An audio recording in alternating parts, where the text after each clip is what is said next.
Vamos mudar de assunto, mas um assunto também extremamente importante, com o aumento dos casos de dengue, chikungunya também no Brasil. Alguns estados podem enfrentar mesmo uma epidemia neste ano. E para conversar conosco, para falar sobre isso, o infectologista da Universidade Federal de São Paulo, Paulo Ouzon, está conosco. Paulo, nós tivemos inclusive no ano passado relatos de que o recorde de mortes, infelizmente, né?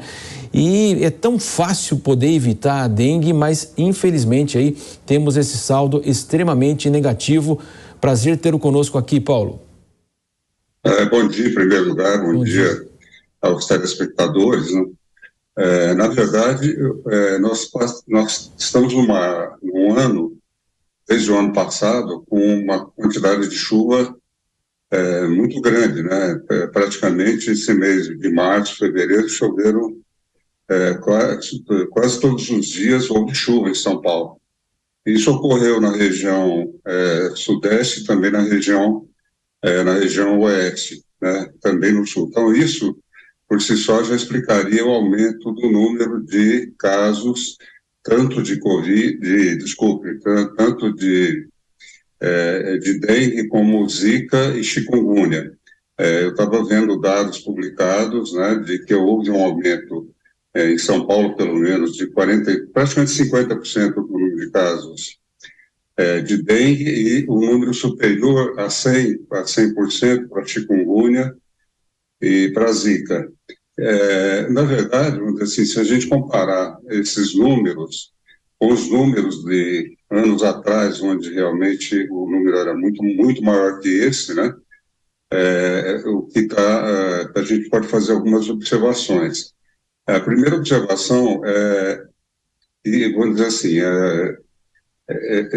esses números são números um tanto quanto questionáveis, porque são casos relatados, são o diagnóstico clínico, e não o exame laboratorial específico para esses casos.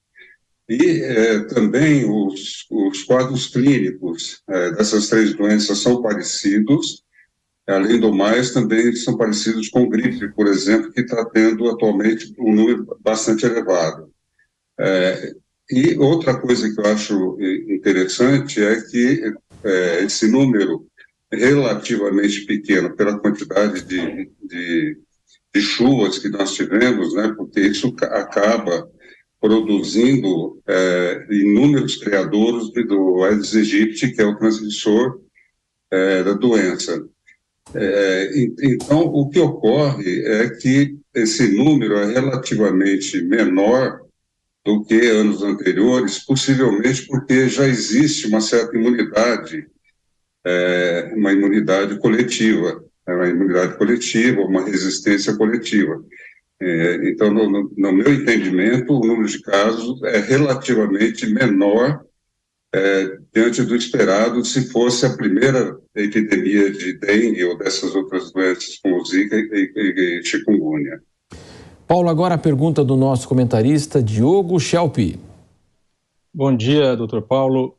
Paulo, a gente sabe que recentemente foi aprovada a vacina contra a dengue pela Anvisa. O Ministério da Saúde diz que está estudando aí a possibilidade de incluir isso no programa de vacinação brasileiro. As clínicas privadas talvez já recebam isso a partir do semestre que vem. A vacina vai chegar a tempo para evitar uma situação mais grave nesse caso? Olha, Phelps, o que ocorre é o seguinte, foi até na época quando houve o lançamento da vacina, a experimentação que foi feita no Paraná, principalmente, e o que acontece é que não houve uma resposta assim, muito clara, muito evidente em relação às vacinas, fora os efeitos colaterais que provocaram.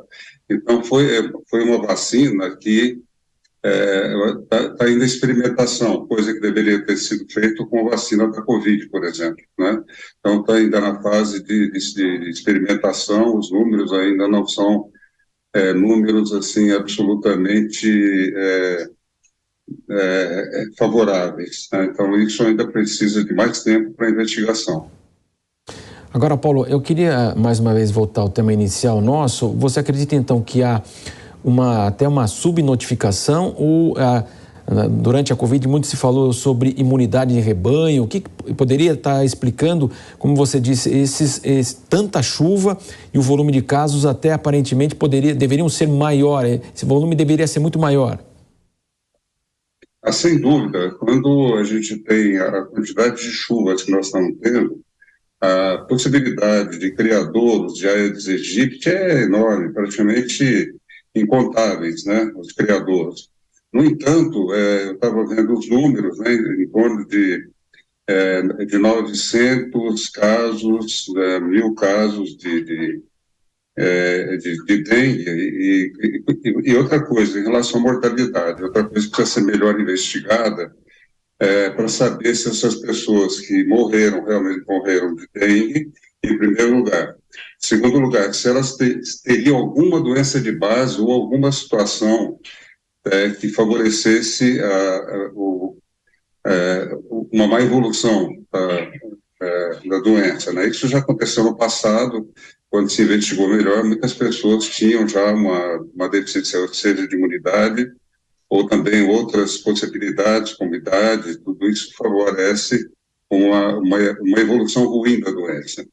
Mas, frente à quantidade de chuvas que nós estamos tendo hoje, relativamente pequena, mas isso é decorrente, basicamente, acho que por uma questão da chamada imunidade de rebanho, né, que se fala, ou imunidade coletiva.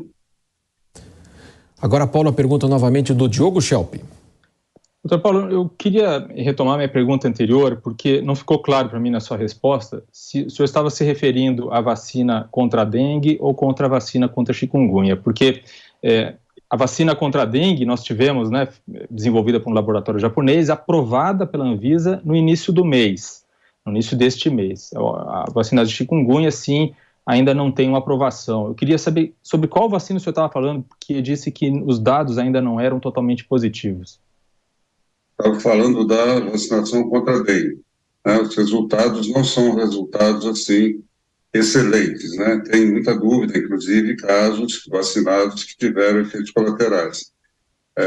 Então, houve uma tentativa inicialmente de que se fizesse uma vacinação em massa, mas depois, com os resultados que foram observados nas primeiras vacinações experimentais, isso não evoluiu de uma forma muito boa.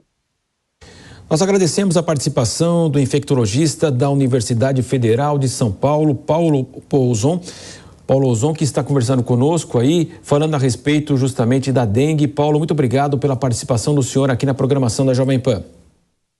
Muito obrigado pelo convite. Até a próxima.